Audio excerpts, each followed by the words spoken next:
Em primeiro lugar, antes de nós lermos a palavra do Senhor, eu queria apenas mencionar que o livro de Atos, ele é um livro teocrático, ele é cristocêntrico, fidedigno, missionário e é também um livro doutrinário histórico. Ele é teocrático porque esse livro, quem já leu os 28 capítulos desse livro, tem essa sensação, essa percepção, que ele foi inspirado pelo Espírito Santo e foi escrito palavra de Deus para nos ajudar a crer, a ter convicção de que Deus verdadeiramente está no controle de todas as coisas. Portanto, é um livro centrado no Senhor Jesus, a respeito da soberania de Deus, convidando a igreja de Deus a crer nesse Deus. É um livro teocrático. Mas não apenas teocrático, esse livro também é um livro cristocêntrico. E o centro deste livro não é a igreja, não são os apóstolos, não é nem mesmo a expansão do evangelho, mas é o Senhor Jesus. Quem Jesus é, o que ele fez, o que ele faz e o que ele continua fazendo. E essa igreja agora maravilhada, essa igreja impressionada com o seu Senhor e Salvador, segue, portanto, o Senhor Jesus, proclamando e adorando o seu nome. Este livro também é um livro cristocêntrico. Mas além de teocrático e cristocêntrico, podemos aqui entender que Atos é um livro fidedigno. Ele está repleto do cumprimento das promessas de Deus. Deus não cumpre aquilo que ele não prometeu, mas ele cumpre todas as suas promessas. Esse livro já tem a sua abertura em Atos capítulo 2, com o derramamento do Espírito Santo sobre a igreja, que é o cumprimento da promessa do próprio Senhor Jesus. Portanto, este livro é também fidedigno. Nem precisaríamos mencionar que Atos é também um livro missionário, pois ele trata de uma maneira bastante elaborada do processo de expansão do Evangelho naquelas décadas, naquele primeiro século. Esse foco no Senhor Jesus, ele está misturado com o foco na proclamação do nome do Senhor Jesus. E, portanto, nós podemos observar o livro de Atos de diversos ângulos, também quanto à expansão do Evangelho por toda parte. E, por fim, o livro de Atos é um livro doutrinário histórico. Não nos enganemos, não é apenas uma narrativa histórica. Certamente é uma história repleta de muitas histórias, portanto este é um livro histórico, mas é também um livro doutrinário. Está repleto de doutrinas bíblicas que fazem parte dos pilares da nossa fé cristã. Portanto, é um livro teocrático, ele é cristocêntrico, este livro ele é fidedigno, é missionário e ele é também doutrinário histórico. Com respeito ao autor, nós bem sabemos que o autor desse livro é um livro inspirado pelo Espírito Santo, e o autor deste livro é Lucas. Lucas, que é o autor também do Evangelho, que recebe o seu nome, e nós poderíamos até mesmo falar que, a rigor, o livro de Atos não começa em Atos capítulo 1, versículo 1, mas começa no final do Evangelho segundo Lucas. Em Lucas capítulo 24, versos 50 a 52, nós lemos assim: então os levou para Betânia e, erguendo as mãos, os abençoou. Aconteceu que, enquanto os abençoava, ia se retirando deles, sendo elevado para o céu, falando de Jesus. Então eles, adorando-o, voltaram para Jerusalém, onde aqui o livro de Atos começa. Voltaram para Jerusalém, tomados de grande júbilo, e estavam sempre no templo, louvando a Deus. Portanto, o final do Evangelho segundo Lucas, ele é um prenúncio, é um prelúdio do livro de Atos. Lucas, esse autor, nós bem sabemos que ele fez parte dessa história. Lucas, inspirado por Deus, ele não escreveu esse livro como um historiador que observa o que já passou, tão somente, mas como um historiador que presencia o desenrolar da história. Então ele escrevia esse livro enquanto a história acontecia. Diversas vezes ele dizia: nós partimos, nós vimos, enfrentamos uma grande provação. Portanto, Lucas ele participa dessa história do mover de Deus no mundo ali espalhando o evangelho do nome do Senhor Jesus, e ao participar, inspirado por Deus, ele que era um médico, um historiador, Lucas, ele era grego e era também um erudito, porque ele usa apenas nesse livro de Atos, nos 28 capítulos, ele usa mais de 700 palavras que não aparecem em nenhum outro livro do Novo Testamento. Ele usa palavras bem específicas para justamente explicar aquilo que Deus está fazendo e como Deus está fazendo. Pensando não apenas no autor, mas pensando também na sequência. Eu gostaria de chamar a sua atenção para que pudéssemos entender que esse livro se trata, aqui nós lemos no capítulo 1, versículo 1, observem comigo: escrevi o primeiro livro, ó Teófilo, relatando todas as coisas que Jesus começou a fazer e a ensinar. Escrevi o primeiro livro. Portanto, há aqui uma sequência. Esse livro seria o segundo livro. A expressão aqui para primeiro é a expressão grega protos e não proteros. E há aqui uma diferença. Ou seja, o que Lucas está dizendo é que o primeiro livro, seu evangelho, está associado a este livro, o livro de Atos. Porém, são dois projetos distintos. Eles são distintos, são dois projetos, são dois livros, mas eles estão ligados. E eles estão ligados, nós bem sabemos pela pessoa do Senhor Jesus. O que nos leva a pensar no assunto desse livro. Sobre o que fala o livro de Atos? São tantas histórias, são tantas pessoas. Somente o apóstolo Paulo, com a sua equipe, aqui 37 pessoas são listadas que interagiram com o apóstolo Paulo em diferentes medidas, como uma equipe missionária.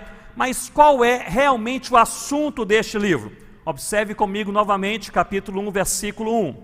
Lemos assim: escrevi o primeiro livro, ó Teófilo, relatando todas as coisas que Jesus começou a fazer e a ensinar. E é interessante que Lucas, inspirado pelo Espírito Santo, quando ele diz que ele escreveu o primeiro livro a respeito das coisas que Jesus começou a fazer e a ensinar, ele utiliza aqui o verbo ersato, que significa que Jesus começou a fazer, é um auristo médio que dá essa voz, essa ideia de continuidade, o que Jesus começou a fazer e continua fazendo. Aliás, seria essa a tradução mais literal. Escrevi o primeiro livro a respeito das coisas que Jesus começou a fazer e continua fazendo. Portanto, esse livro de Atos, ele é uma continuidade dos relatos sobre Jesus, os efeitos de Jesus na igreja e no mundo. O título desse livro, nós temos aqui em nossa Bíblia, Atos dos Apóstolos. Esse livro já recebeu diversos títulos, este é um deles, talvez o mais comum. Já recebeu o título Atos e Realizações dos Apóstolos, recebeu o título Evangelho do Espírito Santo. Crisóstomo chamava esse livro de Livro da Demonstração da Ressurreição de Jesus Cristo. Era um título mais longo. Tertuliano simplesmente chamava esse livro de Atos. E esse livro foi escrito possivelmente no ano 63 depois de Cristo. Portanto, este livro foi escrito mais ou menos naquela época em que o apóstolo Paulo estava na sua primeira prisão. Ali esse livro, ele tem o seu término, chegamos no capítulo 28. Parece que ele não foi escrito depois desse momento, pois esse livro silencia totalmente sobre a morte de Paulo. Certamente seria algo que seria aqui escrito se o autor, se Lucas estivesse também experimentando este momento. Então parece-nos que esse livro foi escrito por volta do ano 63, quando Paulo estava na sua primeira prisão domiciliar em Roma. Uma outra pergunta: a quem foi escrito este livro? E nós vemos também no capítulo 1, versículo 1, ele foi escrito a alguém chamado Teófilo. Provavelmente era um membro da elite romana e foi escrito para apresentar a fé cristã, não como um movimento político anti-imperialista, não como um movimento religioso puramente judaico, mas como um movimento do Espírito Santo apresentando o Senhor Jesus no meio da igreja, razão da igreja, motivo da igreja, e essa igreja agora cheia do Espírito Santo, amando e servindo o Senhor Jesus, proclama o seu nome por toda a terra. Portanto, o assunto deste livro é Jesus, e este livro foi escrito a Teófilo com esse propósito. Nós não sabemos muito bem o contexto, ou seja, por que Lucas foi desafiado, convocado, foi motivado por Deus a escrever esse livro para esse Teófilo. Mas em Lucas capítulo 1, versículo 3, Teófilo é tratado como excelentíssimo. É o mesmo título usado para Félix e Festo em Atos capítulo 23, 26 e 26, 25, que eles eram procuradores romanos, ou seja, eram pessoas com destaque político naquele império. Há alguns exegetas e historiadores cristãos que chegaram a pensar que Teófilo aqui não se refere a uma pessoa, mas sim a Teófilos iria de Theos, Deus, então filós de filê, de amigo, Teófilos, então seria um amigo de Deus, ou seja, ao povo de Deus. Isso não me parece razoável, visto que Lucas o trata como uma pessoa, mas há também uma linha de interpretação que se refere a Teófilos não como uma pessoa, um indivíduo, mas como toda a igreja do Senhor Jesus. Muito bem, chegamos ao ponto de imaginar como nós vamos, depois desse preâmbulo, como nós vamos caminhar para estudarmos o panorama deste livro, ou seja, olharmos este livro, Palavra de Deus, de maneira panorâmica, de maneira mais geral. Há diversas formas de nós observarmos e entendermos o livro de Atos. Uma forma de dividi-lo seria a partir do seu desenvolvimento literário, ou seja, do capítulo 1 ao capítulo 12, que fala de maneira mais geral sobre a igreja do Senhor Jesus, e do capítulo 13 ao capítulo 28, que foca mais no ministério do apóstolo Paulo. Se nós fôssemos observar esse livro de uma maneira mais a partir do seu desenvolvimento literário, poderíamos dividi-lo nessas duas partes.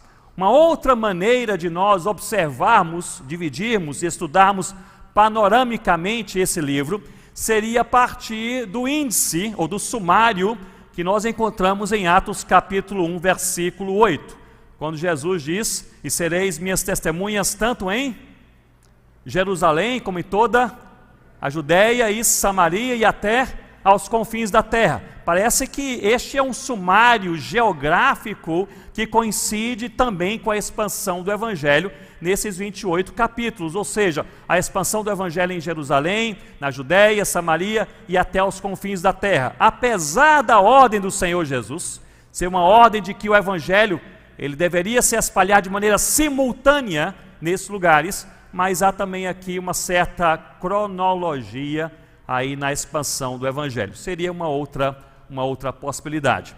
Mas eu escolhi uma terceira possibilidade, que tem sido a maneira como eu tenho estudado o livro de Atos, e Sávio possivelmente ele não sabe disso, quando me convidou para partilhar com vocês, mas esse é um livro, quando estava trabalhando na tradução do Novo Testamento para a língua Limonpelo dos Concombas, em Gana, a partir de 1995, então esse foi um livro que os Concombas escolheram para estudar capítulo por capítulo e versículo por versículo. Durante aí alguns anos, nós estudamos esse livro, cheguei a esboçar um certo comentário, e ali, portanto, eu dividi esse livro em alguns impulsos, ou seja, a maneira como o Evangelho foi impulsionado por Deus e pelo poder de Deus para se espalhar por toda a terra. E é justamente utilizando aqui essa estrutura que nós vamos, pela graça de Deus, estudar esse livro panoramicamente nessa noite. Eu destaco 6 impulsos. O primeiro impulso nós o encontramos no capítulo 1. No capítulo 1, do versículo 1 ao versículo 5, nós encontramos um breve resumo sobre o Senhor Jesus. Jesus foi elevado às alturas depois de ressurreto. Ele apresentou-se aos discípulos durante 40 dias. E ele determinou que os discípulos não saíssem, prestem atenção nisso, determinou que os discípulos não saíssem de Jerusalém, mas que aguardassem a vinda do Espírito Santo. Portanto, nos primeiros 5 versículos, Lucas resume quem é Jesus e como estão os discípulos em relação ao Senhor Jesus. Capítulo 1, do versículo 6 ao versículo 8, nós encontramos a ordem do Senhor Jesus. E no versículo 6, Atos capítulo 1, versículo 6, observem comigo, diz assim a palavra do Senhor: então os que estavam reunidos lhe perguntaram: Senhor, será este o que, irmãos? Será este o tempo em que restaures o reino a Israel? Os discípulos, naquele momento, parece-me que eles não possuíam uma compreensão plena a respeito do reino de Deus como sendo um reino de fé. Talvez na percepção dos discípulos, o reino de Deus, sobre o qual Jesus falou abundantemente naqueles 3 anos que conviveu com os discípulos, para os discípulos naquele momento parece-me que ainda era um reino de fé, mas também um reino político. O certo é que no versículo 6 que nós lemos, eles perguntam: Senhor, será este o tempo em que restaures o reino a Israel? A palavra usada aqui para tempo é a tradução da palavra grega chronos. Chronos significa um tempo cronológico, seria em um calendário, o dia e o mês e o ano. Seria mais ou menos se os discípulos eles pegassem uma agenda, um calendário, mostrassem para o Senhor Jesus e dissessem: Senhor Jesus, antes do Senhor ser elevado às alturas, nos mostre aqui qual será o dia, mês e ano que o Senhor há de restaurar o reino a Israel. Portanto, essa é a pergunta: qual será o tempo? Cronos.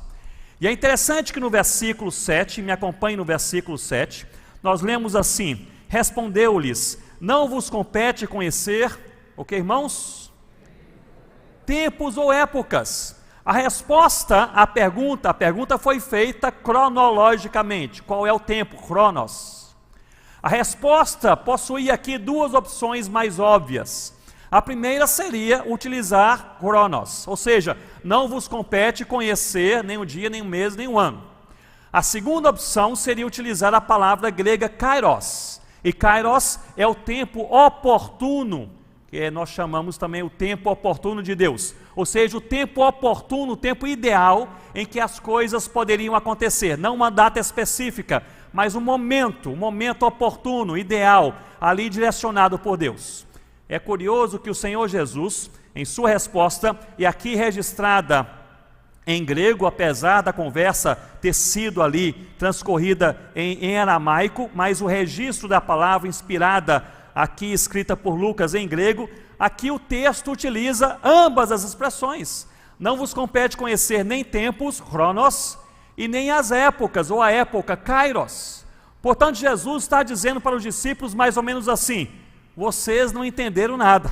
Vocês estão perguntando sobre o tempo, mas não é nem um tempo humano, nem um tempo de Deus. Não é nem um Cronos e nem um Kairos. Não é o tempo cronológico e nem mesmo o tempo oportuno, porque o assunto não é esse. Não é sobre isso que vocês deveriam me perguntar. Eu estou conversando com vocês há 3 anos e a preocupação de vocês é puramente escatológica, mas a minha preocupação, a minha ênfase para vocês nesse momento da vida da igreja é outra, ela é missiológica. E aí entramos no versículo 8. No versículo 8 nós lemos: mas, começa aqui com a expressão alá, mas, ou seja, a despeito disso, ou seja, apesar da má compreensão de vocês estão aqui em outra sintonia, mas vou agora colocá-los no canal certo. Mas recebereis poder. Aí agora começa o ensino de Jesus, o resumo.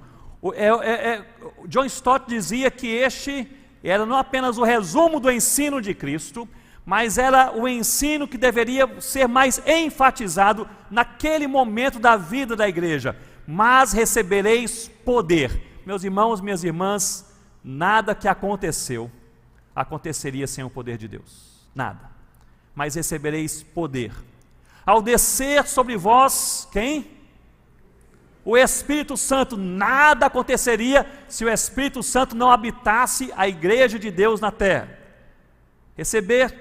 Recebereis o Espírito Santo, ao descer sobre vós o Espírito Santo, e sereis minhas. Há um propósito para isso. O poder é de Deus, o Espírito Santo é Deus, a igreja é de Deus, mas há um propósito: e sereis minhas testemunhas, e em toda a terra, tanto em Jerusalém, como em toda a Judéia e Samaria e até os confins da terra. E a expressão usada aqui na língua original, tanto como, dá a ideia de algo simultâneo, que deve acontecer ao mesmo tempo. Não é mais importante evangelizar do outro lado do mundo do que evangelizar do outro lado da rua. Mas também não é mais importante evangelizar do outro lado da rua do que do outro lado do mundo. É espalhar o nome do Senhor Jesus. Portanto, Jesus aqui, ele alinha a teologia dos discípulos. Gente, a questão aqui não é a restauração do reino, a questão aqui não é cronológica, nem é mesmo o tempo oportuno de Deus, mas é missiológica. Vocês vão receber poder ao descer o Espírito Santo sobre vocês,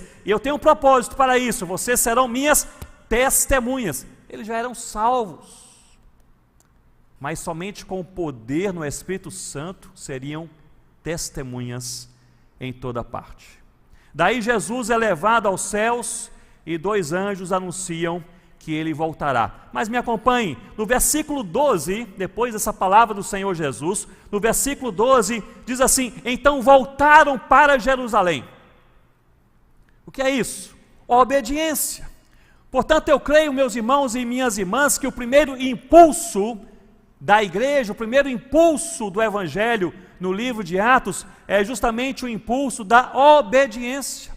Eles aqui estavam compreendendo mal teologicamente a essência da igreja, a eclesiologia, a missiologia, a ênfase do Senhor Jesus. Jesus realinha e diz: vocês não devem sair de Jerusalém até receberem o Espírito Santo. E no versículo 2, então voltaram para Jerusalém. Nós vamos obedecer. O primeiro impulso da igreja o primeiro impulso do evangelho no livro de Atos é a obediência dos discípulos. Versículo 13, subiram para um cenáculo, permanecem juntos, é a obediência.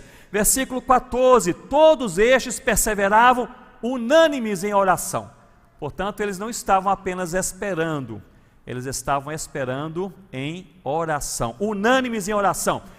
Aqui apenas um parênteses, essa palavra é usada abundantemente por Lucas no livro de Atos, unânimes. Era uma coisa aqui, meus irmãos, fantástica. A igreja era unânime em oração, era unânime na comunhão. No capítulo 2 vocês verão que a igreja, ela adorava a Deus no templo, a igreja toda ia para o templo, a igreja adorava a Deus de casa em casa, a igreja toda se dividia em casa.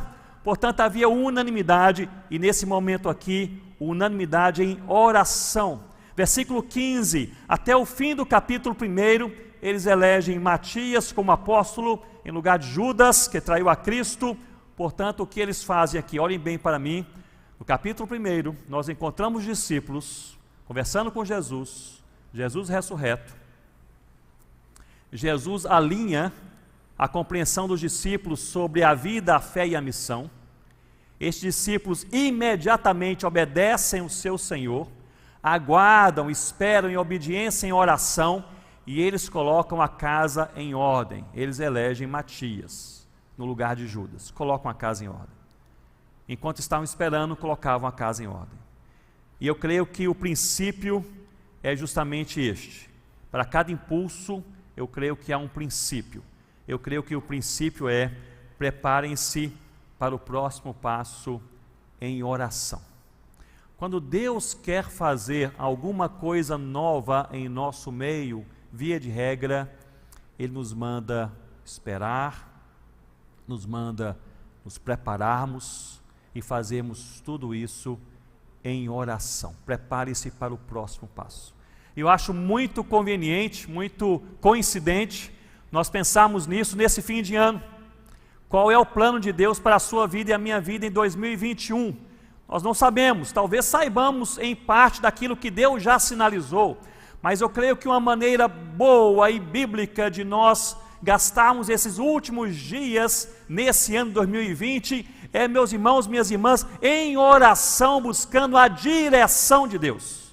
A direção de Deus. Porque no final do dia é só disso que nós precisamos. Nós precisamos de clareza sobre a vontade do Senhor.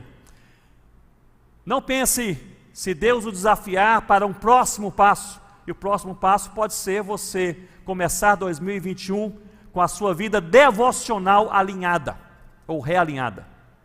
Pode ser você colocar a sua casa perante o Senhor em oração e leitura da palavra durante o ano todo.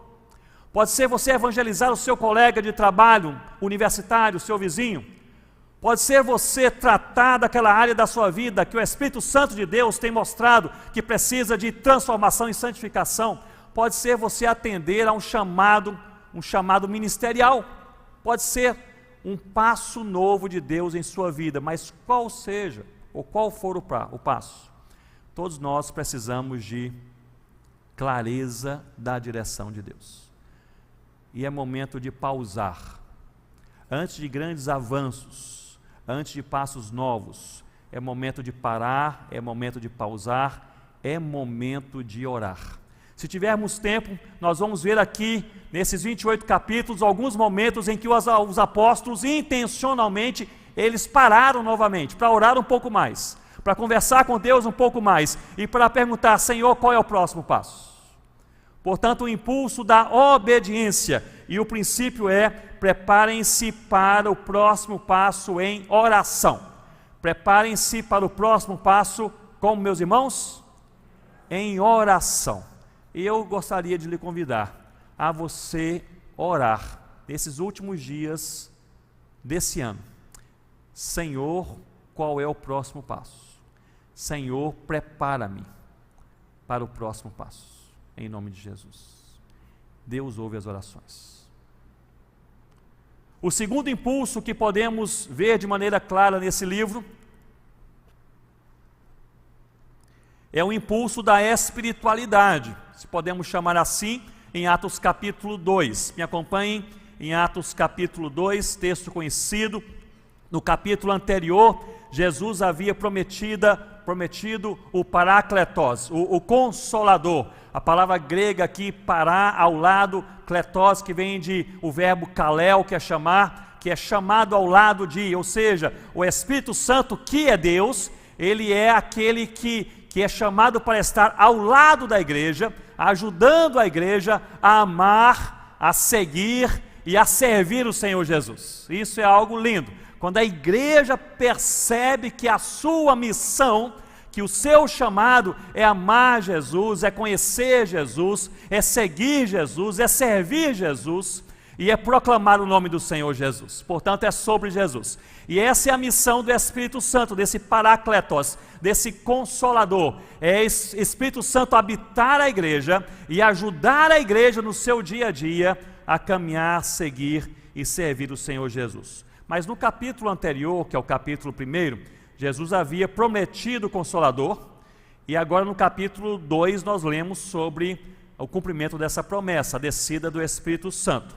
O Pentecoste, nós bem sabemos, era uma festa judaica, a mais importante festa para muitos judeus, e muitos judeus peregrinavam, vinham de terras distantes, eram judeus, em alguns casos, que estavam morando em outros países há muitas gerações, e já tinham como língua materna, como língua principal, a língua daquele país onde morava. Mas durante o Pentecoste, aliás, durante essa festa que se dava no 50º dia após a Páscoa, que era o Pentecoste, os judeus, eles peregrinavam daqueles países, daqueles territórios, e voltavam ali para a sua terra natal, ou a terra natal dos seus pais, e ali eles participavam daqueles dias que envolvia uma festa não apenas religiosa, mas também uma festa social.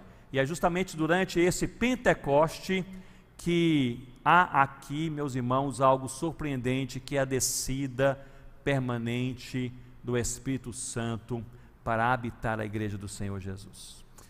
Nós até conversamos no café, antes do culto, que nós lemos e podemos compreender, mas eu acho que nós não temos realmente uma ideia plena, absoluta, do que de fato aconteceu aqui. Deus, agora, Espírito Santo, ele desce de maneira permanente para habitar a igreja do Senhor Jesus, a fim de cumprir a promessa do próprio Senhor Jesus, empoderando essa igreja, para que essa igreja pudesse proclamar o evangelho do reino de Deus por toda a terra. Foi algo maravilhoso. No capítulo 2, no versículo 2, me acompanhem, capítulo 2, versículo 2, lemos assim: de repente veio do céu um som como de um vento impetuoso. Não era um som de vento, era um som como de vento.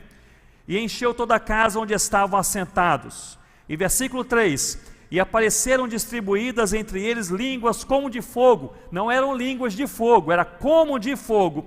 E pousou uma sobre cada um deles. Ou seja, a ideia aqui é que o autor tenta explicar com palavras aquilo que é quase indescritível. Ele fala sobre um som que parece som de vento. Aliás, a palavra aqui usada é a palavra ekos, que é a mesma palavra usada para aquele som das ondas do mar batendo em uma rocha. Aquele som de ondas grandes batendo em uma rocha, é justamente esse o som também usado. Aliás, essa palavra usada para aquele barulho. E aqui ele fala esse som como de um estrondo de ondas do mar, e aqui nesse caso como de vento, que é utilizado também para um grande vendaval, e até mesmo em alguns casos para o trovão. O autor está dizendo, é um som mais ou menos assim. São línguas, não são línguas de fogo, mas com aparência, parecem línguas de fogo. Na verdade, ele está dizendo que o que aconteceu era algo indescritível. O Espírito Santo vem habitar a igreja do Senhor Jesus, capítulo 2, versículo 4, diz: ficaram cheios do Espírito Santo e passaram a falar em outras línguas. Portanto, ficaram cheios, foram totalmente tomados pelo Espírito Santo de Deus, que a partir dali passa a habitar de maneira permanente com a igreja do Senhor Jesus. Aqui no versículo 4 nós lemos que passaram a falar em outras línguas. Aqui em grego seria heterais glossais, de glossê, de língua. No versículo 6, capítulo 2, versículo 6, diz: quando pois se fez ouvir aquela voz, afluiu a multidão que se possuiu de perplexidade, porquanto cada um ouvia falar na sua própria língua. A palavra grega aqui não é glossê, de língua, mas é dialectos, que é também uma outra palavra grega usada para língua. Essas línguas aqui, portanto, são línguas humanas, são idiomas. Passaram a falar em outras línguas humanas. Versículo 6, cada um ouviu em sua própria língua humana. Do versículo 5 em diante, nós vemos, portanto, que esses judeus vindo de 14 regiões diferentes, eles agora ouvindo o que acontecia, o que era falado em sua própria língua. E um dos exegetas mais antigos, Crisóstomo, ele vem a falar nesse livro de Atos, e sobre esse livro ele vem a falar que o milagre que aconteceu talvez não tenha acontecido na língua de quem falou, mas no ouvido de quem ouviu. Então essa é a sua interpretação aqui do versículo 4 ao versículo 6. De toda forma, foi algo aqui sobrenatural, que esses judeus, essas pessoas vindo de 14 nações diferentes, agora eles ouvem aquilo que está sendo falado em sua própria língua. E isso continua, porque logo após o versículo 5 em diante, nós vemos que Pedro toma a palavra. Agora um parênteses, meus irmãos e irmãs, a primeira ação da igreja de Cristo, revestida de poder pelo Espírito Santo, foi a pregação da palavra de Deus. Eles saíram, eles foram para as ruas, e Pedro tomou a palavra, e ele prega o evangelho, e cada um, diz a palavra de Deus, que ele falou das maravilhas de Deus, né? E aqui nós temos o seu sermão. Ele falou das maravilhas de Deus, cada um ouviu em sua própria língua, e ali 3.000 pessoas foram transformadas pelo poder do evangelho do Senhor Jesus, e foram batizadas. Foi um avivamento. Na verdade, esse impulso da espiritualidade que se seguiu após o impulso da obediência fez com que em um só momento o evangelho se espalhasse por boa parte da terra. Alguns historiadores, como Michael Green, por exemplo, que é talvez um dos melhores historiadores sobre a igreja no primeiro século, Green, ele diz que algumas igrejas, e possivelmente a igreja na cidade de Roma, essas igrejas nasceram, ele diz provavelmente, a partir desses que foram convertidos em Atos capítulo 2. E ali agora eles ouvem a palavra de Deus em sua própria língua, eles são convertidos por Deus, são batizados, voltam depois para as suas regiões, para as suas casas, para as suas cidades e nações, e agora eles falam daquelas maravilhas, e possivelmente não estavam sozinhos, era um grupinho aqui, um grupinho ali, e agora aquelas igrejas começam a nascer em várias partes do Império Romano, a partir desse impulso da espiritualidade. E agora é necessário pensarmos que houve aqui, ao mesmo tempo, um marco missionário, mas também um marco missionário transcultural. Era Deus, Ele interessado em fazer o seu evangelho se espalhar, não apenas por toda Jerusalém e Judeia, mas também até a Samaria e até os confins da terra, e diversos confins da terra. Isso nos faz pensar que há uma ligação bíblica fortíssima entre o evangelho e a cultura. Nós podemos até mesmo pensar que o evangelho ele é supracultural, porque é o evangelho que define a sociedade e a cultura humana e não o contrário. O evangelho também é multicultural, pois o evangelho que é Jesus atrai pessoas de todas as tribos, línguas, povos e nações aos pés do Senhor Jesus, como vemos em Atos capítulo 2.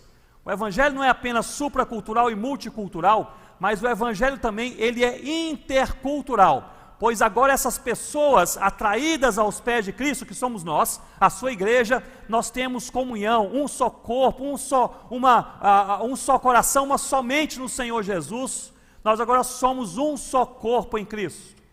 O evangelho também é cultural, pois o evangelho é o próprio Senhor Jesus revelado em nossa história, em nosso tempo. É Deus encarnado em homem que andou no nosso chão, falou a nossa língua, bebeu a nossa água, foi tentado pelo nosso pecado, não pecou o nosso pecado e derramou o seu sangue para a salvação de todo aquele que crê.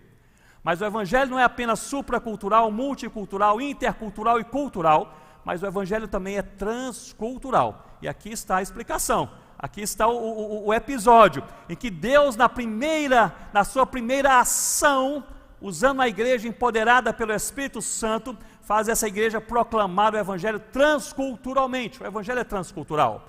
E por fim, o evangelho ele é contracultural, pois ele alcança o ser humano como ele está e onde ele está, na sua língua, na sua cultura, na sua região, e o transforma em filho de Deus. Portanto, este evangelho é o próprio Senhor Jesus. Impulso da espiritualidade. E essa espiritualidade também não apenas fez com que a igreja fosse para as ruas pregar o evangelho, mas formatou a vida diária da igreja. Portanto, no capítulo 2, do versículo 32 em diante, nós vemos aqui como viviam, aliás, os 3.000 batizados, e no versículo 42 em diante, como viviam os convertidos. Essa espiritualidade, esse derramado Espírito Santo, não fez a igreja apenas sair para falar de Jesus, mas fez a igreja viver como irmão e irmã no Senhor Jesus. E se nós olharmos aqui, do versículo 32 ao versículo 47, em Atos capítulo 2, nós vamos ver que há aqui algumas marcas da espiritualidade na vida diária da igreja. E apenas porque a nossa proposta é panorâmica, eu vou apenas citá-las. A primeira é a palavra. Uma igreja cheia de Deus é uma igreja que ama a palavra de Deus. É uma igreja que se debruça sobre a palavra de Deus, que tem sede da palavra de Deus. Não apenas a palavra, mas a oração. Uma igreja não apenas que ora, mas que tem vida de oração. Uma igreja que tem a atração, o desejo e a alegria em orar. Um professor do Seminário Presbiteriano do Norte, onde estudei aqui vários anos atrás, ele dizia: conheça a espiritualidade da igreja observando como é a sua reunião de oração. A sua reunião de oração. Uma igreja que ora, mas não apenas a palavra e a oração, mas a comunhão, a koinonia. O povo quer estar junto. Mesmo com pandemia, a gente acha um jeito. Se for virtual, se for presencial, tem que separar. Vamos fazer 3 cultos. Espalhe os pastores, mas vamos nos reunir. O povo quer ter comunhão, aquele amor que nos une. E é interessante que nós lemos que essa igreja era unânime em comunhão, porque era unânime na adoração a Deus no templo, e já havia aqui judeus, e havia judaizantes, e também gentios, em pouco número, mas havia aqui muitos judaizantes, além dos judeus, e essa igreja era unânime na adoração no templo, que atraía mais os judeus, que gostavam daquela formalidade, e a igreja era unânime de casa em casa, naquele ambiente mais gentílico, mais informal. Ou seja, aqui apenas fazendo uma interpretação, uma aplicação para os nossos dias, se é para adorar a Deus com um piano de caudas, então eu estou junto com os irmãos, que eu quero adorar a Deus com os irmãos, é somente com piano, mas não tem problema, se é para adorar ao meu Deus com os meus irmãos, eu vou participar, mas não é com piano não, hoje vai ser com a bateria e a guitarra, é a bateria e a guitarra, mas é para Deus e é com os irmãos, eu também vou participar, essa unanimidade de comunhão, centrada no Senhor Jesus, a igreja não apenas é uma igreja centrada na palavra, na oração, na comunhão, mas também na adoração, que é reconhecer quem Deus é e o que Ele fez e fará por nós. Uma igreja onde havia diaconia, ou seja, aqui a expressão, eles dividiam seus bens à medida que cada um possuía necessidade, à medida que, é uma expressão idiomática que pode ser usada também com olhos abertos, ou seja, uma igreja que não era uma igreja que se reunia com olhos fechados, mas uma igreja que tinha olhos abertos. Quem está sofrendo? Quem tem necessidade? Quem está chorando? Uma igreja que possuía uma compreensão da necessidade do outro e abraçava com os cuidados do momento. Mas não apenas havia palavra, oração, comunhão, adoração, diaconia, mas também proclamação, uma igreja que falava do nome do Senhor Jesus por toda parte, e diz a palavra, e a cada dia o Senhor acrescentava aqueles que eram salvos. Portanto, eu entendo que o princípio aqui, impulso da obediência, segundo impulso da espiritualidade, e o princípio aqui é que o trabalho de Deus tem valor à medida que é feito no poder de Deus, debaixo da direção de Deus e na dependência do próprio Deus. Portanto, é esse trabalho que tem valor para Deus. Não é tudo que nós fazemos que tem valor para o nosso Deus. É aquilo que é feito debaixo da vontade de Deus. Portanto, olhe bem para mim nesse momento e pense comigo. Pergunta que você e eu precisamos fazer no final do dia não é se nós temos capacidade para realizar aquilo que está sendo colocado em nossas mãos. Não é essa a pergunta. A pergunta é se é a vontade de Deus, se nós estamos na vontade de Deus. Pois à medida que nós caminhamos na vontade de Deus, Ele nos capacita. Você crê nisso? Ele nos capacita. Nós somos fortalecidos à medida que caminhamos na sua vontade. Portanto, a pergunta do crente não é se ele tem força. A resposta vai ser não. A pergunta do crente não é se ele está pronto. A resposta frequentemente será também negativa. A pergunta é a vontade do Senhor? Se é a vontade do Senhor, Ele há de nos fortalecer. A vontade do Senhor. Me lembro que em 2008 nós tivemos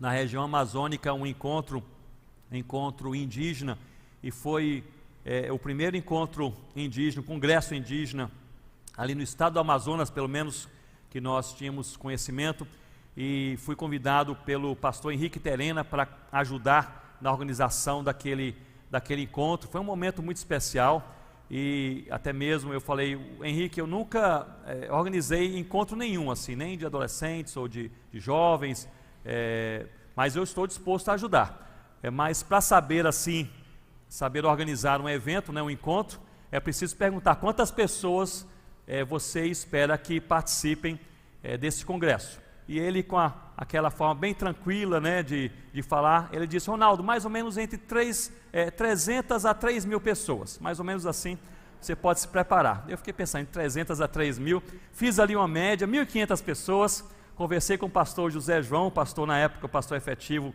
da Presbiteriana Central em Manaus, e falei: pastor, onde nós podemos colocar 1.500 irmãos indígenas? Ele disse: nós temos um acampamento aqui a cerca de 100 quilômetros, e nós trabalhamos ali, organizamos aquele acampamento durante alguns meses para receber ali 1.500 pessoas, lugar para serem colocadas 1.500 redes, e ali peixe e farinha para 1.500 pessoas. Então nós tínhamos o essencial, não é?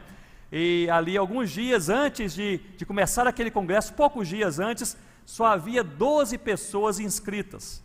Aí eu descobri que eles não fariam inscrição, e chamamos ali alguns missionários, amigos, a 7 portos dos derredores de Manaus, e nós falamos: olha, acampem nesses portos, e qualquer índio com cara de crente você pega e leva para o acampamento. E no dia daquele acampamento, no início do acampamento, naquela noite, havia mais de 1.400 irmãos indígenas louvando o nome do Senhor Jesus. Foi uma coisa assim maravilhosa, uma experiência única. E muitas tribos que não falavam a língua uma da outra. E tribos, havia até mesmo 2 etnias que eram historicamente inimigas e só se encontraram ali, mas agora aqueles que eram convertidos no Senhor Jesus, e fizeram questão de dormir no mesmo lugar. Colocaram a rede ali intercalada uma com a outra, no mesmo lugar, como quem diz: agora nós temos algo em comum, o Senhor Jesus, nós os amamos em Cristo. Foi uma coisa linda. No dia final, houve um momento da ceia do Senhor, e o pastor Henrique Terena lá estava com outros irmãos, e enquanto ministrava a ceia do Senhor, eu estava ali correndo, fazendo uma coisa ou outra, eu parei e olhei para aquela cena linda, 1.400 irmãos indígenas, assim, ao redor de pé, ali abraçados, cantando hino de louvor a Deus, cada um em sua própria língua, enquanto participavam da ceia do Senhor. Meus irmãos, que comunhão é sobre o Senhor Jesus. A comunhão da igreja, ela é medida a partir da maneira como essa igreja, ela centraliza Cristo. Mais você ama Cristo, mais você ama seu irmão. Mais você ama Cristo, mais você caminha com seu irmão e com a sua irmã. Portanto, o trabalho de Deus tem valor à medida que é feito no poder de Deus, na direção de Deus e na dependência do nosso Deus. Impulso da espiritualidade. Muito bem, passemos para o próximo impulso. Podemos chamá-lo de impulso do sofrimento. Atos 1, impulso da obediência. Atos 2, impulso da espiritualidade. Nós podemos agora pular para Atos 6 em diante, e nós podemos destacar Atos capítulo 8, impulso do sofrimento. Apesar do sofrimento, ou da perseguição, por assim dizer, não o sofrimento, mas a perseguição começar em Atos 6, nós vemos o auge dessa perseguição em Atos capítulo 8. Abra comigo, por favor, a sua Bíblia. É importante que leiamos 3 versículos. Atos capítulo 8. Notem que Lucas, inspirado pelo Espírito Santo, ele pinta aqui um quadro. Em Atos 8, do versículo 1 ao 3. Existe um quadro aqui pintado sobre como se encontrava a igreja. Olhem comigo, versículo 1. Naquele dia levantou-se grande, qual é a palavra, irmãos? Perseguição contra a igreja em Jerusalém. Portanto, a igreja está sendo perseguida. A palavra grega aqui para perseguição é diogmos. E diogmos significa um ataque físico violento. É quando alguém sofre um ataque físico e todos percebem, e isso causa um terrível sofrimento.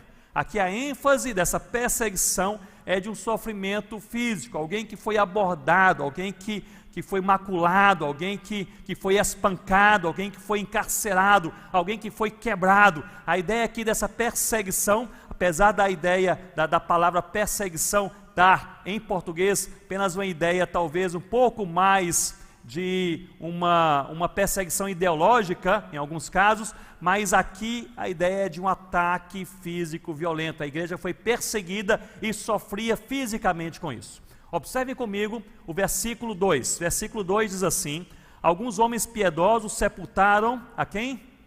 Estevão. Ele foi apedrejado, foi morto, e fizeram grande pranto sobre ele.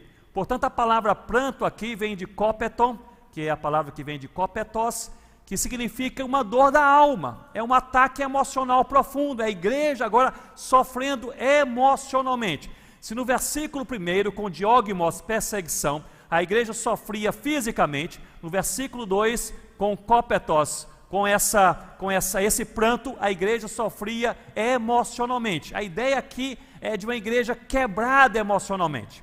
Aqui uma particularidade dessa palavra cópetos, que é uma derivação de uma palavra também na língua aramaica, que dá a ideia daquelas mulheres, não sei se vocês já viram essa cena, talvez até mesmo na televisão alguma vez, em algum documentário, as mulheres palestinas, quando elas perdem um ente querido repentinamente, talvez numa guerra, num ataque, etc., e elas saem das suas casas ou tendas, vão para as ruas, gritando euforicamente, desesperadas e jogando terra para cima. É justamente essa cena, é esse cópetos, é essa alma quebrada, esse coração quebrado, é uma dor profunda, uma dor aqui emocional. Então é uma igreja atacada fisicamente, verso 1, atacada emocionalmente, verso 2. Observem comigo o verso 3. Diz assim: alguns homens piedosos sepultaram Estevão. Aliás, verso 3: Saulo, porém, assolava a igreja, entrando pelas casas, aqui é Saulo, que seria o Paulo, e arrastando homens e mulheres, encerrava-os no cárcere. Saulo, porém, fazia o que, irmãos? Assolava a igreja. A raiz aqui da palavra assolar, desse verbo, a raiz é lumainó, que é a mesma raiz que encontramos em João capítulo 10, no versículo 10, dizendo que o diabo veio matar, roubar e destruir. Ou seja, aqui é um ataque espiritual à fé, à convicção da igreja. Nós temos, portanto, aqui um quadro deliberadamente, intencionalmente, pintado pelo Espírito Santo por meio de Lucas, dessa igreja em sofrimento. Uma igreja que sofria fisicamente, uma igreja que sofria emocionalmente e uma igreja que sofria espiritualmente. Mas vejam que esse sofrimento que era para quebrar a igreja, que era para destruir a igreja, esse sofrimento é usado por Deus para espalhar a fé no Senhor Jesus. Que coisa maravilhosa! Me acompanhe aqui com entusiasmo o versículo 4, pois isso aqui é algo fantástico. No versículo 4, começamos assim: entre mentes, ou seja, apesar disso, ou seja, o curso não seria esse, o curso seria outro. A continuação dessa história seria choro, seria lamúria, seria decepção, seria melancolia, mas agora Deus muda o curso e diz: entre mentes, os que foram dispersos iam por toda parte pregando a palavra. Louvado seja o nome do Senhor Jesus. Versículo 4, foram dispersos, mas iam por toda parte pregando a palavra. Versículo 5, mataram Estevão, mas diz a palavra, Filipe descendo à cidade de Samaria, ele fazia o que, meus irmãos? Anunciava-lhes a Cristo. Ou seja, perderam o homem de Deus, Deus levanta um outro. Perderam o profeta de Deus, Deus levanta um outro. Eles matam Estevão, Deus levanta Filipe.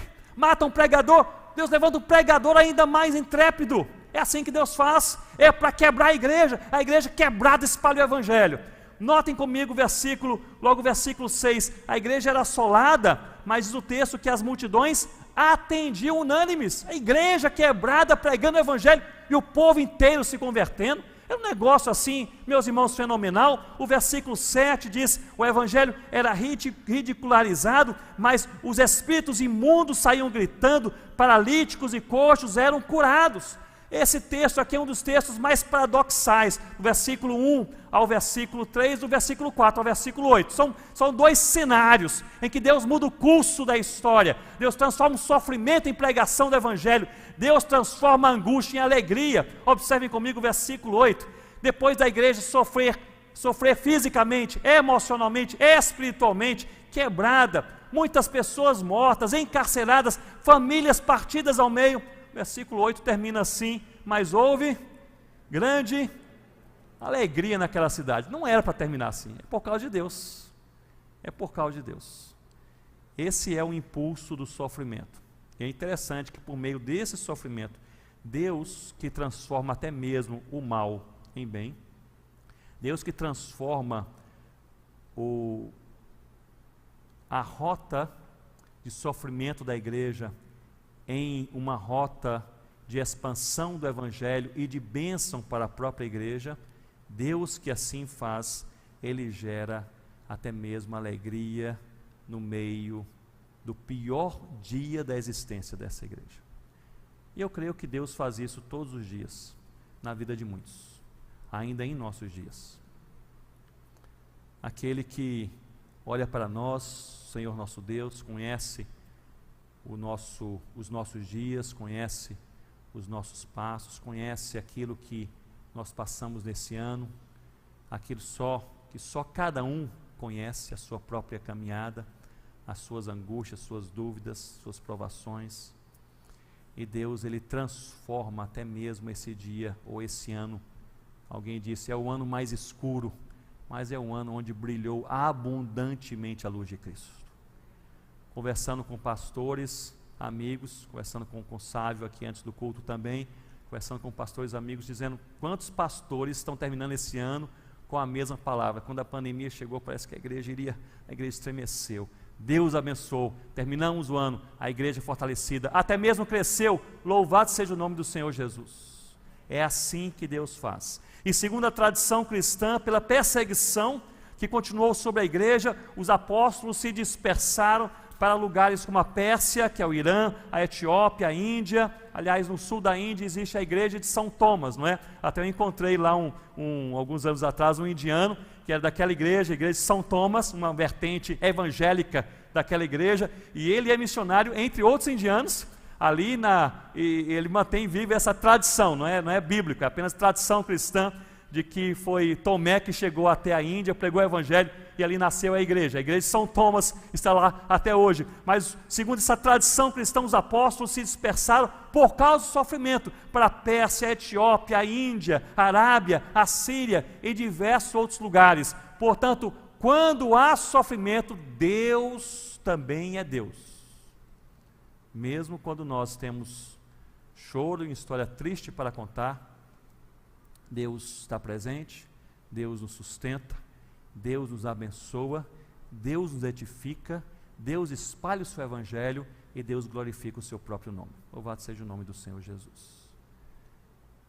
Impulso da obediência, capítulo 1, impulso da espiritualidade, capítulo 2, o impulso do sofrimento, capítulo 8, e se eu pudesse aqui talvez deixar no princípio apenas algo curto, eu diria, Deus tem sempre a última palavra. Então a história pode estar se desenrolando de uma maneira que está angustiando o seu coração, mas lembre-se, Deus tem sempre a última palavra vem do Senhor. Quarto impulso, o impulso do envio missionário, Atos capítulo 13, aí vire as páginas da sua Bíblia, Atos capítulo 13, a partir do verso 1, o impulso do envio missionário. O verso 1 nós vemos, havia na igreja de Antioquia, aqui há diversos líderes sendo nomeados, profetas e mestres, Barnabé, Simeão, por sobrenome Níger, Lúcio de Cirene, Manaém, Colasso de Herodes, o tetrarca e Saulo, ou seja, havia aqui uma série de líderes. E o versículo 2 diz assim, e servindo eles ao Senhor. Há diversas interpretações, uma delas é que eles, aqui se refere aos líderes do versículo 1, é possível que talvez seja até o mais óbvio. Outros exegetas pensam que eles aqui se refere a Paulo e Barnabé, sobre os quais o texto vem a falar logo depois. De toda forma, envolve Paulo e Barnabé, pois eles estão listados também no versículo 1. E servindo eles ao Senhor, e jejuando, disse o Espírito Santo, separai-me agora Barnabé e Saulo para a obra que os tenho chamado. Então o assunto aqui é a vocação, o assunto aqui é o chamado. Porque vejam bem, nós temos o impulso da obediência, nós temos o impulso da espiritualidade, Pentecoste. Nós temos aqui o impulso do sofrimento, em Atos 8. Em Atos 13 nós encontramos agora uma igreja. O assunto agora é mais localizado, é uma igreja. E essa igreja, em Antioquia, ela ouve a voz do Espírito Santo dizendo, separai-me 2 pessoas, as quais eu vocacionei, eu chamei, para espalhar o evangelho, especificamente entre os gentios, Paulo e Barnabé. Então esse aqui é o assunto. E é um impulso, porque à medida que essa igreja ouve a voz do Espírito Santo e envia a Paulo e Barnabé, muitas igrejas passam a nascer em diversas novas regiões. Um grande impulso do espalhar do Evangelho. Mas observem comigo, por favor, o versículo 2, Atos 13, versículo 2. Há um verbo aqui que comanda a ação. No versículo 2 diz assim: e servindo, a primeira parte, e servindo eles ao Senhor. Diversos verbos: servindo, jejuando, separai-me. Mas o primeiro, e servindo eles ao Senhor. Aqui, quando o Espírito Santo chama pessoas numa igreja local para que essas pessoas sejam enviadas para a pregação do Evangelho em outras partes, onde a igreja como igreja não consegue chegar. Essa é a ideia do envio missionário. John Knox dizia que era a pedrinha lançada bem longe. Essa é a ideia do envio missionário de Atos 13. A igreja como igreja local não consegue ir aqui do Recife para o Paquistão, mas consegue, aqui Deus chama 2, 3, 4 pessoas, consegue lançá-las com pedrinhas lançadas bem longe, até o Paquistão, e lá, esses enviados, chamados por Deus aqui, enviados para lá, pregam o Evangelho. É como se essa igreja estivesse lá pregando o Evangelho. Essa é a ideia do envio missionário. E diz o texto que servindo eles ao Senhor, Paulo e Barnabé serviam ao Senhor. Esse é um verbo, eu estou destacando esse verbo, porque esse é um verbo mais incomum que nós encontramos no Novo Testamento. O verbo servir, ele normalmente é construído a partir da palavra grega doulos, que é a expressão mais usada para servo ou para escravo no Novo Testamento, que é servir como escravo ao Senhor Jesus ou do Senhor Jesus. E Paulo sempre, ou quase sempre, ele se apresenta como doulos de Cristo, né, como servo de Cristo. Mas não é a palavra doulos que constrói aqui o verbo servindo. A segunda opção seria a palavra grega diakonos. Então, servir como diácono, aquele que serve aos irmãos servindo a Cristo. Mas também não é essa palavra que constrói o verbo aqui. O verbo grego aqui é leiturgunton, ou seja, que eles serviam a Cristo como, no plural, leiturgos. Aqui o leiturgos, no plural, leiturgoi. Mas aqui o leiturgos, ele era um servo que servia ao seu Senhor por meio do serviço àqueles que estavam ao seu lado. Nós poderíamos aqui parafrasear dizendo que o leiturgos, que o servo aqui, era aquela pessoa que era uma bênção onde está. Conhece pessoas assim? Pessoas que a simples convivência já nos abençoa, não é verdade? 5 minutos de conversa parece que o dia realmente está melhor, mas transmite tanto a presença do Senhor, piedade de vida, fervor, uma alma consagrada a Cristo, não é? Às vezes aquele dia em que nós estamos quebrados, um telefonema, 10 minutos, uma conversa, aquela presença, a participação daquela pessoa naquele grupo familiar, naquele culto na igreja, nos abençoa. Estes são os leiturgoi, os abençoadores, digamos assim.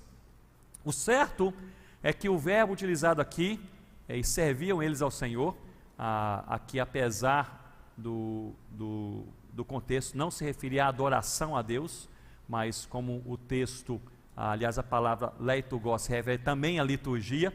Aqui algumas traduções que privilegiam a ideia da adoração, mas eu entendo que aqui é a ideia do serviço. Eu creio assim que a igreja de Antioquia, ela via Paulo e Barnabé como uma bênção no meio da própria igreja. E quando o Espírito Santo os chamou, eles serviam a Cristo, sendo uma bênção na igreja, e a igreja reconheceu que era Deus falando e chamando aqueles dois para o serviço, para a missão. E há aqui, portanto, um princípio que eu já adianto, que eu acho que é o princípio deste impulso do envio missionário. E o princípio é esse: não envie para longe quem não é uma bênção perto. Quem não é uma bênção perto não será uma bênção nos confins da terra. Aquele jovem que se diz chamado por Deus para o ministério pastoral, mas é problemático, criador de caso, critica todo mundo, não está pronto para ser enviado. Aquela jovem que tem uma paixão para trabalhar naquele país da Ásia, e já estudou, já se preparou, etc., mas é uma jovem que demonstra profunda imaturidade no relacionamento, onde ela se relaciona ali a diversas confusões, ela não está pronta para ser enviada. Eu creio que um dos princípios é esse: não envie para longe que não é uma bênção perto. Paulo e Barnabé serviam ao Senhor, eram leiturgoi, eram abençoadores. Quando o Espírito Santo falou com a igreja, Paulo e Barnabé, é como se a igreja respondesse assim: mas nós já até pensávamos nisso, não é novidade para nós, né? Mas que homens abençoados, são uma bênção aqui, vão somente sentir saudade. E foram enviados. É interessante, meus irmãos, que no capítulo 13, versículo 3, nós lemos assim: então jejuando e orando. A igreja é séria. Não era envio missionário, não era coisa assim de um final de semana, era coisa de caminhar na dependência de Deus, procurando a mente de Deus, e jejuando e orando, depois do Espírito Santo falar, e jejuando e orando, e diz aqui o texto, e impondo sobre eles as mãos os despediram. Há alguns teólogos que afirmam que o peso maior dessa igreja foi enviar os missionários. Eu creio que o maior peso não foi o envio, foi a imposição de mãos. Porque no costume ou na cultura romana, impor as mãos era sinal de autoridade, de cumplicidade e de representatividade. Era coisa séria. Quando um imperador, um oficial romano impunha as mãos sobre um oficial menor, digamos assim, era um sinal de autoridade. Olha, você tem a mesma autoridade que eu, por onde você passar. Era um sinal de cumplicidade. Você pode ir para onde você for, mas nós estamos juntos. Pode se referir ao meu nome, nós estamos juntos. E era um sinal também de representatividade. O que você fizer é o que nós estamos fazendo por seu meio, por meio da sua vida, por meio das suas ações. Portanto, essa igreja agora impõe as mãos, coisas sérias, sobre os missionários e os envia. E é interessante que no capítulo 13, no versículo 4, no versículo 2, os despediram, não é verdade? Versículo 3, aliás. Orando, impondo as mãos sobre eles, os despediram. E no versículo 4 diz: enviados, pois, pelo Espírito Santo. Eu recebi até mesmo uma pergunta de um jovem seminarista alguns dias atrás, dizendo: Ronaldo, mas afinal de contas, quem envia? O missionário, Atos capítulo 13. E a igreja quem envia ou é o Espírito Santo quem envia? Porque aqui estou vendo capítulo 13, versículo 4, e enviados pelo Espírito Santo, não é isso? Mas e o capítulo 13, versículo 3, os despediram? A palavra que despedir pode ser também usada para liberar as amarras. Sabe aquele barco que está amarrado ali no cais, com a vela levantada, pronto para singrar ali o mar, mas ele está ali amarrado. A ideia é que despedir justamente tirar as amarras, tire as cordas e o barco ele vai.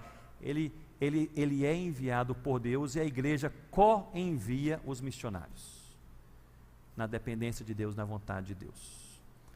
Mas talvez o peso maior da igreja seja realmente a imposição de mãos. Com esse envio, portanto, o evangelho se espalha pela Galácia, pela Ásia, pela Macedônia, chega até Roma, e Paulo vai a Roma sonhando em ir para a Espanha pregar o evangelho. Portanto, aqui nós vemos um grande impulso do evangelho, de Deus impulsionando a pregação do evangelho por meio da sua igreja, que é o impulso do envio missionário. E eu já adiantei qual é o princípio: não envie para longe, que não é uma bênção, perto. Foi fraco, né? Pouca convicção. Não envie para longe, quem não é uma bênção, perto, não é? Uma bênção perto. Mas se não é uma bênção perto e Deus chamou, trabalhe na vida dessa pessoa para que seja uma bênção perto e possa ser enviada também para longe. Quando nós ensinamos esse assunto para a igreja dos Concombas, muitos anos atrás na África, eles levaram assim bem a sério, e eles são bem literais nas coisas. E ali, um tempo depois, um líder da UEC, da missão com a qual nós tínhamos parceria no trabalho ali, nos visitou. Era um pastor inglês, líder da missão também, muito experiente, muitos anos de campo, etc., muito reconhecido, pastor de uma igreja muito boa na Inglaterra, e nos visitou ali para conhecer a igreja Concomba, etc. Visitamos algumas igrejas ali para que ele pudesse conhecer os irmãos e as irmãs, e passaríamos ali um domingo na nossa aldeia, que é a aldeia de Coni. E ali, portanto, ele falou: Ronaldo, olha, eu tenho um sonho de pregar numa igreja africana. Eu nunca saí da Inglaterra, e quando aqui surgiu essa oportunidade, conhecendo os irmãos e aqui as irmãs, eu tenho um sonho assim de pregar numa igreja africana, e eu poderia pregar e você traduzir.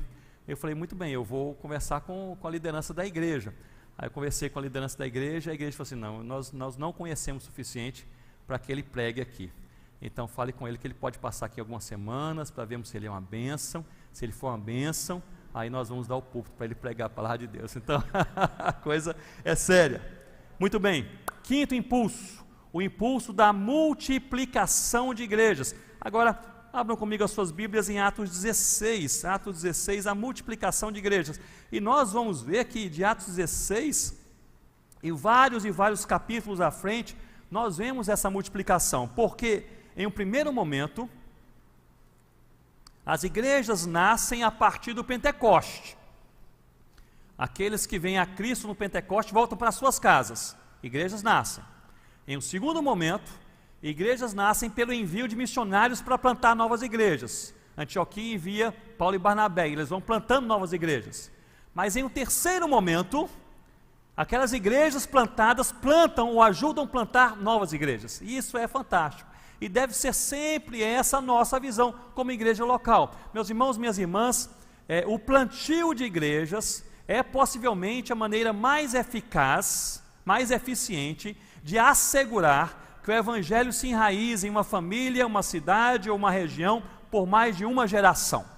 A evangelização assegura a presença do conhecimento de Cristo em uma geração, mas o plantio de igrejas assegura a presença do Evangelho em várias gerações. E aqui nós vemos que igrejas passam a plantar novas igrejas. Capítulo 16, olhem comigo, por favor, o verso 6.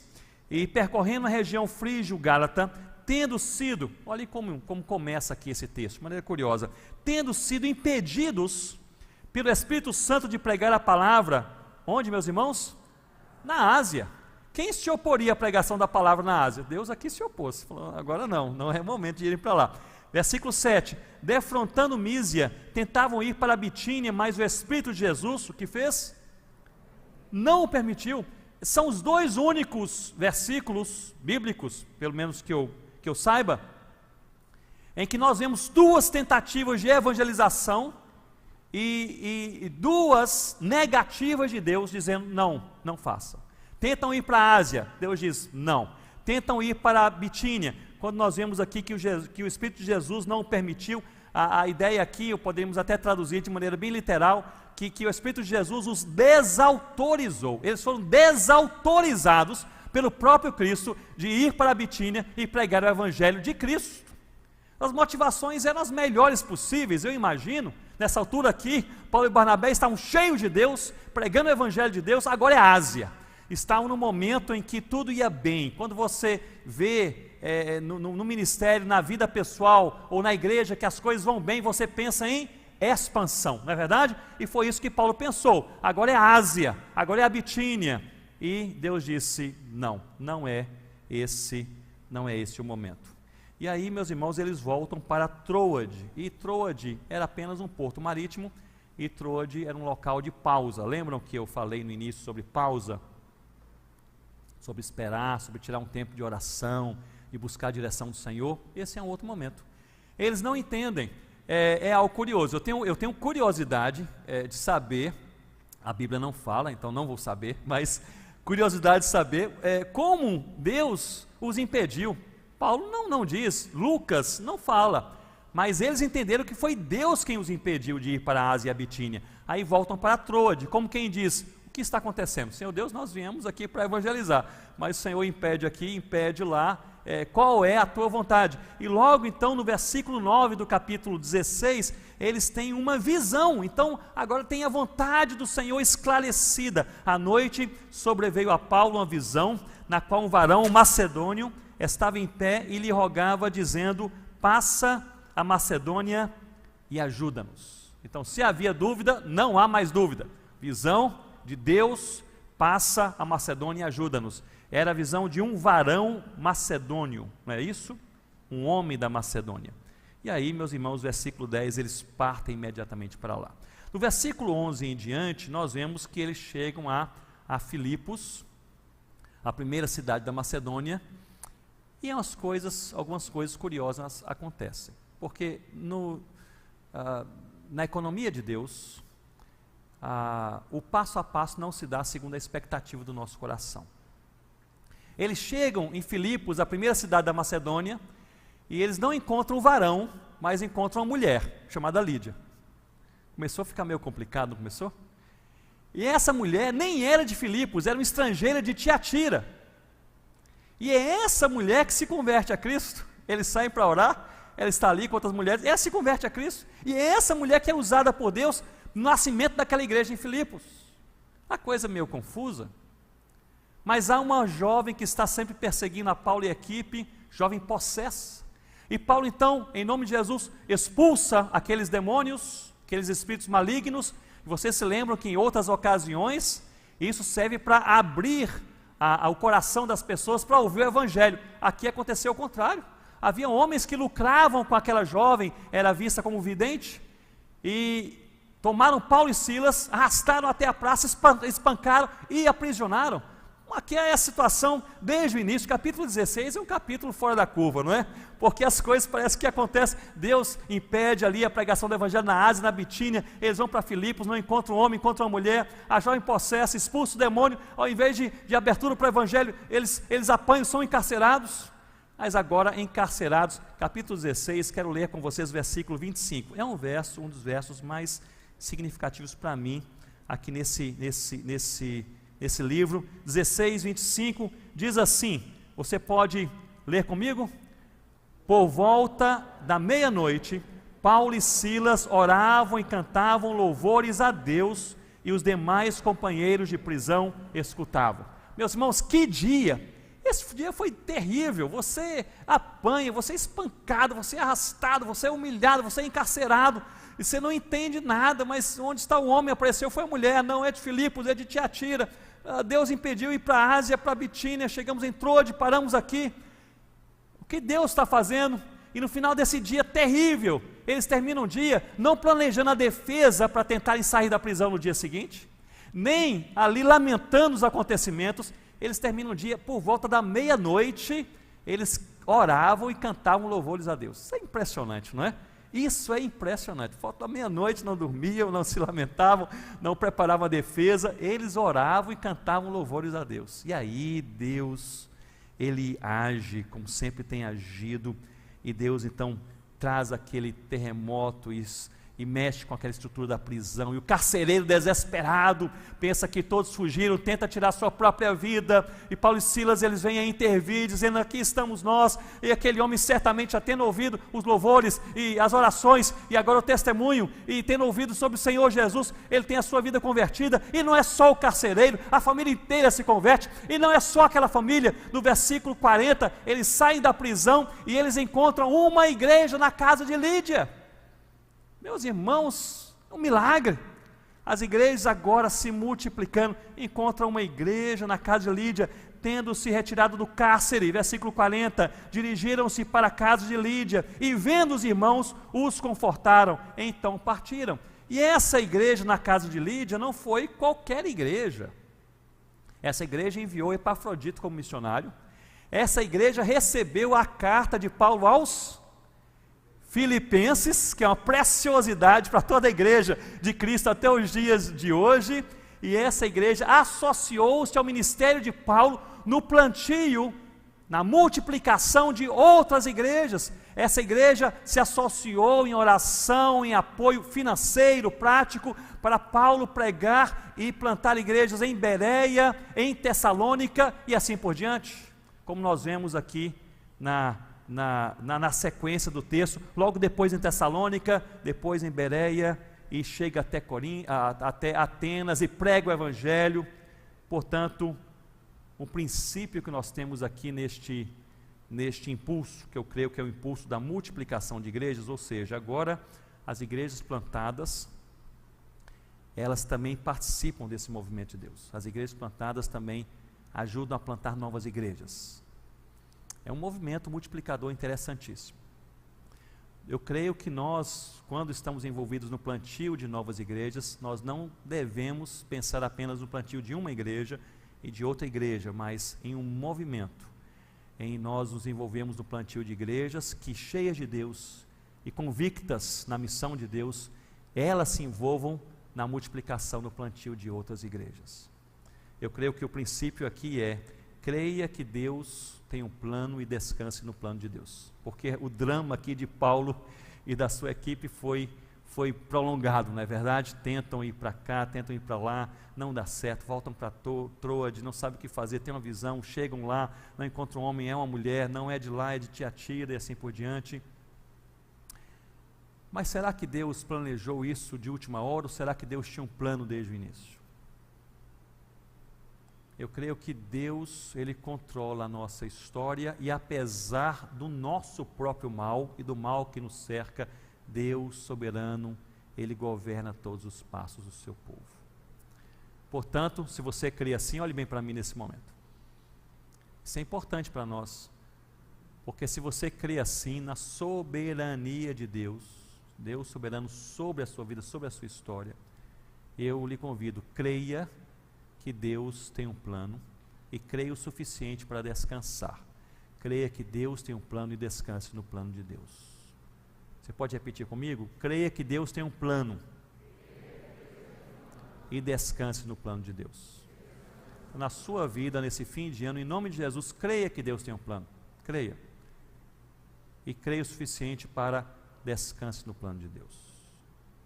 Chegamos no último impulso, o impulso da perseverança cristã. Deus vai fazendo tudo o que Ele faz, mas esse impulso ele não é demarcado em um capítulo específico, porque o tema perseverança, ele está presente do capítulo 1 ao capítulo 28.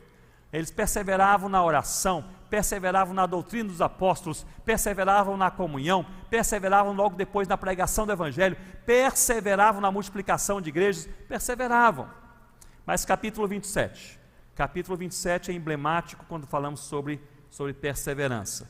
No capítulo 27, nós vemos que Paulo, ele empreende a sua última viagem aqui relatada, no livro de Atos, e no capítulo 27 ele vem a fazer algo a partir de uma convicção que ele recebeu no capítulo 23, então primeiro 23, perdoe. 23 versículo 11 diz assim: na noite seguinte, o Senhor, pondo-se ao lado dele, disse, o que, irmãos? Coragem, pois do modo por que deste testemunho a meu respeito em Jerusalém, assim importa que também o faças, onde?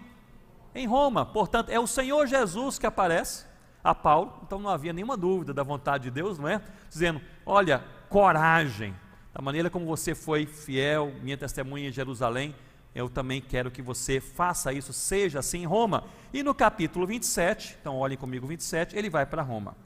E é interessante que esse capítulo 27, depois do 28, esses capítulos mostram Paulo fazendo claramente a vontade de Deus, que era seguir para Roma, mas mesmo assim enfrentando diversas provações e sofrimentos. Isso mostra o que, irmãos e irmãs? Mostra que fazer a vontade de Deus não nos isenta do sofrimento. Você crê nisso? Fazer a vontade de Deus não nos isenta da provação nem do sofrimento. Eu mencionei no culto de ontem que os pietistas antigos afirmavam que fazer a vontade de Deus atrai sofrimentos que nós nem teríamos se não fizéssemos a sua vontade. Mas a ideia aqui é que Paulo, fazendo a vontade de Deus, mesmo assim ele passa por sofrimento. Aliás, capítulo 27 nós vemos, ele está indo pregar o evangelho, está indo para Roma. No capítulo 27, versículo 4, podemos ler assim: partindo dali navegamos sob a proteção de Chipre por serem contrários os ventos. Então você está indo fazer a vontade de Deus, no tempo de Deus, do jeito de Deus, e você entra em uma embarcação para lá chegar, e você enfrenta ventos contrários. É algo meio curioso, não é? Ventos contrários. Épocas em que tudo dá errado. Já passaram por algum momento assim? Em que alguém poderia te perguntar, como está a vida? E você pensa, tudo errado. Tudo errado, ventos contrários, nada vai bem.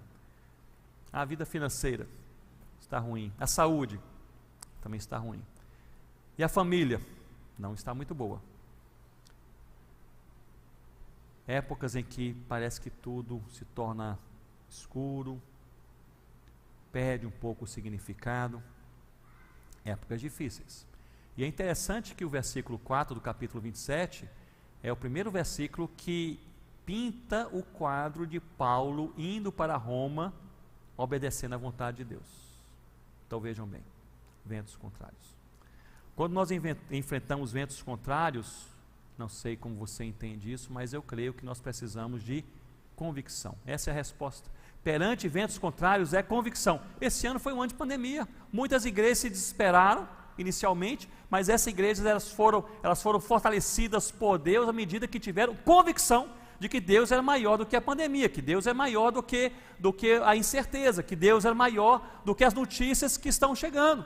E à medida que nós somos, meus irmãos, minhas irmãs, nós somos cheios por Deus de convicção sobre quem é Deus e o que Ele faz por nós, e faz pelo seu nome em todo o mundo, nós passamos a enfrentar até mesmo os ventos contrários, dizendo: louvado seja o nome do Senhor Jesus. Passar pelo vale da sombra da morte não é fácil, para ninguém, mas eu creio que é vontade de Deus que, se passamos por esse vale, possamos passar dizendo: eu não entendo o que está acontecendo, eu não escolheria passar se pudesse escolher, mas Deus sabe todas as coisas, controla a minha vida, louvado seja o nome do Senhor Jesus. Nos ventos contrários, convicção. No versículo 7, nós encontramos aqui, capítulo 27, nós encontramos aqui o texto nos falando que eles enfrentaram agora uma navegação vagarosa, no final do versículo 7. Por causa do vento contrário, navegamos sob a proteção de Creta na altura de Samona. Aliás, versículo 7 no início. Navegando vagarosamente muitos dias, e tendo chegado com dificuldade defronte de Cnido, não sendo permitido prosseguir por causa do vento contrário, navegamos sob a proteção de Creta na altura de Salmona. Há alguns exegetas que entendem que o vento continuou contrário, e por isso a navegação era vagarosa. Em lugar de você ir em linha reta, você tinha que fazer uma grande volta. Outros exegetas entendem que há aqui dois movimentos: os ventos eram contrários, depois os ventos cessaram. E quando os ventos cessaram, não havia ventos, a navegação se tornou bem vagarosa. Depois os ventos voltaram, ventos contrários novamente. Há duas interpretações, duas maneiras de nós entendermos aqui o versículo. De toda forma, sabemos que a navegação foi vagarosa. Aqui o texto: navegando vagarosamente muitos dias. Já enfrentaram épocas assim de navegação vagarosa, em que nada acontece? Nada acontece? Como vai a igreja, pastor? Da mesma maneira que há 10 anos atrás. Como vai a sua vida familiar? Nada novo aconteceu. E a sua vida espiritual? Nada novo aconteceu. Está com aquele problema conjugal há 15 anos atrás, 5 anos atrás, alguma coisa nova? Está da mesma maneira. Eu creio que a navegação vagarosa, momentos em que nada acontece, são mais, digamos, desanimadores do que momentos de ventos contrários. Não sei se você concorda comigo, mas quando o vento é contrário, quando você enfrenta a provação, parece que a adrenalina espiritual sobe, não é? Mas quando você está passando ano após ano, sem nada novo acontecer, você faz a mesma oração: nada novo ainda, nada aconteceu. Ventos contrários e navegação vagarosa. Se durante ventos contrários é necessário que tenhamos convicção, durante uma navegação vagarosa, eu creio que nós precisamos de perseverança. Perseverança. E é justamente esse tema que vai cortando os capítulos, todos os 28 capítulos do livro de Atos. Perseveravam em Deus, perseveravam na doutrina, perseveravam na oração, perseveravam na pregação do Evangelho.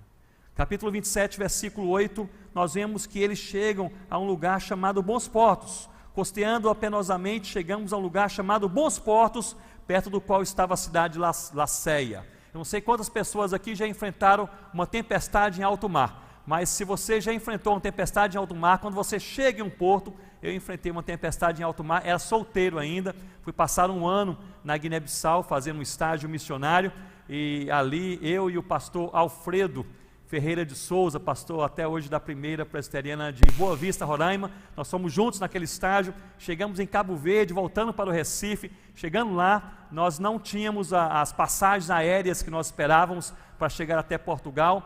Pegamos carona numa embarcação, num navio cheio de bananas verdes, até o momento, e ali nós entramos. Aliás, nos deram carona assim gratuitamente. Alfredo tinha um violão, e eles falaram: são brasileiros? Somos. Sabe tocar o violão? E Alfredo disse: sabemos. Então podem subir, vocês cantam e tocam e não precisam pagar pela passagem, né? Cabo-verdianos gostam muito dos brasileiros. E aí fomos em direção de Praia, né, que é a capital de Cabo Verde, para Lisboa. E ali no meio daquela viagem surgiu aquela terrível tempestade, o barco foi à deriva, aquelas bananas verdes amadureceram, depois apodreceram, e nós estávamos lá, e foi realmente um momento assim, difícil. Quando nós chegamos, me lembro até hoje do sentimento, quando nós chegamos em Lisboa, no porto, e o barco ali foi atracado naquele porto, e nós pisamos em terra firme, eu falei assim no meu coração, nunca mais entro num barco na minha vida, né? Eu acho que mais ou menos foi isso que aconteceu com Paulo no capítulo 27, versículo 8, costeando penosamente, chegamos ao lugar chamado, como irmãos? Bons Portos. Agora os Bons Portos, não é? Mas era um problema, porque Deus não havia chamado Paulo para os Bons Portos, havia chamado Paulo para Roma, e Roma não estava ali. Para ir para Roma, na verdade, tinha que sair dos Bons Portos, entrar em outra embarcação. E se você ler o final do capítulo 27 e o capítulo 28, você vai ver que ele faz isso. Ele sai dos Bons Portos, entra em outra embarcação e ele enfrenta uma tempestade pior que a primeira, e agora o barco realmente vai a pique, não é? Ele naufraga, cai numa ilha, é mordido por uma serpente, o negócio é complicado, não é? E depois chega a Roma como um prisioneiro. Interessante que quando enfrentamos ventos contrários, precisamos de convicção. Navegação vagarosa, nada acontece, precisamos de perseverança. Mas eu creio que quando nós estamos nos bons portos, e não é ali que Deus nos quer, nós precisamos de coragem. Você se lembra no capítulo 23, versículo 11, quando Jesus apareceu a Paulo, falando para que ele pudesse ir para Roma, qual foi a primeira palavra do Senhor Jesus? Coragem.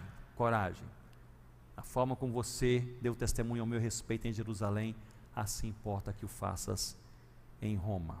Coragem. Nós precisamos de coragem para dar um passo segundo a vontade de Deus quando estamos nos bons portos. Não há nenhum pecado em estar nos bons portos, se lá for a vontade de Deus para a sua vida. Mas se não for, momento de sair, que Deus nos encha de coragem. Melhor é caminharmos com o Senhor. Nada nos faltará. Estamos em boas mãos. Capítulo 28, chegamos ao final do livro, capítulo 28, versículo 31. Interessante que esse livro não tem conclusão. Esse livro tem uma pausa. Ele nos dá a ideia de que a história de Jesus comandando a sua igreja na terra realmente continua. E realmente esse livro não termina com uma ênfase no ministério do apóstolo Paulo, a biografia de Paulo, os detalhes sobre ele. Esse livro termina com aquilo que começa. Versículo 31 diz assim, falando sobre Paulo: pregando o reino de Deus, e com toda a intrepidez, sem impedimento algum, ensinava as coisas referentes ao Senhor, quem, irmãos? Jesus Cristo. Coisa linda, não é verdade? Termina o livro com Jesus Cristo, não é? Com Jesus Cristo. Apenas uma última curiosidade antes de nós encerrarmos. Aqui, esse livro, ele termina dizendo, sem impedimento algum.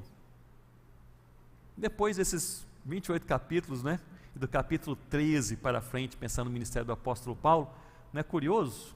Sem impedimento algum. Mas aqui não está falando sem sofrimento, não está falando sem lutas, está falando sem impedimento. Isso quer dizer que a igreja, e alguns exegetas, especialmente João Calvino, ele liga Atos 28, 31 com Atos 1, versículo 8. Recebereis poder ao descer sobre vós o Espírito Santo, e sereis minhas testemunhas de Jerusalém, Judéia, Samaria e confins da terra. E no final do livro nós lemos, pregando o evangelho do reino sem impedimento algum. Ou seja, o poder de Deus capacita o povo de Deus a fazer a vontade de Deus, mesmo debaixo de muita luta e muitas provações. A vontade de Deus será feita em nome do Senhor Jesus. Se há um princípio aqui, o princípio é: creia e persevere até o fim. Portanto, o primeiro impulso, o impulso da obediência, Atos capítulo 1. O impulso da espiritualidade, Atos capítulo 2. O impulso do sofrimento, Atos capítulo 8. O impulso do Envio missionário, Atos capítulo 13. O impulso da multiplicação de igrejas, Atos capítulo 16. E o impulso da perseverança cristã, Atos capítulo 27. Eu gostaria de concluir com um breve momento de oração. Esse livro fala tanto sobre oração e tanto sobre buscar a Deus. Esse livro não é sobre grandes feitos de homens, mas sobre grandes feitos de Deus. E os grandes feitos de Deus não são apenas da igreja e por meio da igreja no mundo, mas grandes feitos de Deus na igreja. Aliás, nós vimos isso. Começa com o impulso da obediência. É parar, esperar, orar, perguntando ao Senhor qual é o próximo passo.